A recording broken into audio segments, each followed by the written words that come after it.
Reximizin davamı aqalliq siyasi yolla, masalan, Tayvanda o'ttirg'i chiqqan siyasi yolla fursatni ushlashni bilgan Tayvan siyasi yollari abadiy aqimga agishib, xalq ra'yiga moslashalaydi. Shenmisan qarab baq, Tayvanga mustaqillik talab qiladigan qizchaqqa. Yana qarab baq, Taynan shahar boshlig'i Laychingdi. Tayvan bo'g'izi munosabatlariga bog'liq ko'z qarashlariga qarab baq. Tayvan mustaqillik jakalisi Jungo urush qiladi. Ahmoq bo'lma. Junhua Mingo hukumati Tayvandan qo'g'lab chiqarib etsak, Tayvan yanala davlat bo'lib qolaveradi.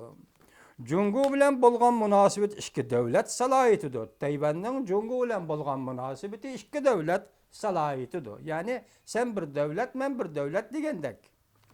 Ular ya'ni Jungo nima sababga asoslanib Tayvanga urush qila oladi?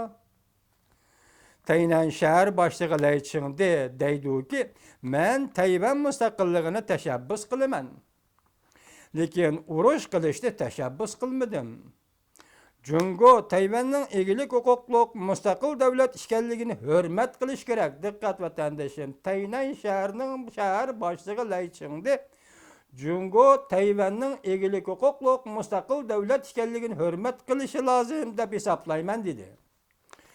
Avval qisni tuyuqsiz nomi yo'lliq bo'lib qolgan Tayvanlik qizchaq so'zli desak, Tayvanning mustaqilligi uchun kurash qilaman desak, keyingisini Taynan shahrining shahar boshlig'i Laychingdi so'zildi. Ya'ni Tayvan mustaqilligini tashabbus qilaman dedi. Ya'ni 3 oydan keyin Tayvanda bizning tahlilimiz prezident saylimi o'tkazildi. Bu qatim Washingtonda muxbirlarni kutib olish yig'inida Prezident Obama Tayvan munosabat qonunini ta'kidladi. Nima uchunki Rais Xi Jinping muxbirlarni kutib olish yig'inida Tayvan to'g'risida bir og'izmi gap qilmadi.